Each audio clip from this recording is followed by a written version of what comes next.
Tvé tělo bolí, tvá duše pláče. Jsi připraven na změnu? Nech se vést Davidem Holíkem. Uzdrav svou energii, pochop svůj cíl a vše se změní.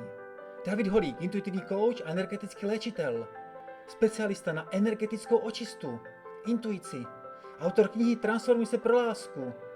Jeho krédo, život je zázrak, není jen slogan, je základem jeho práce. Jeho nastavení propojuje intuici s daty a činy.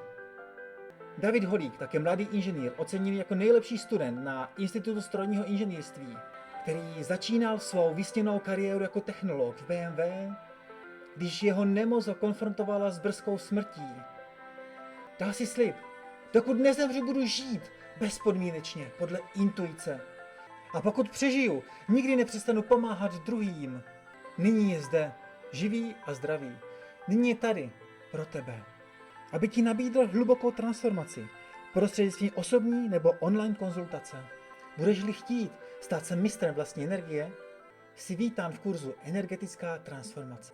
Můj příběh už znáš, nyní se těším na ten tvůj.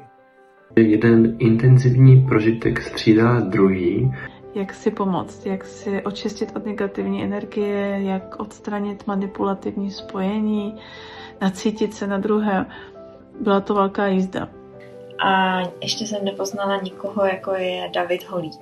Je, že je schopný zapálit ten oheň v nás. Hlavně strašně lidský a srdečný. To, že mě pomohl naučit žít sama se sebou. Jsem dokázala obnovit důvěru v život.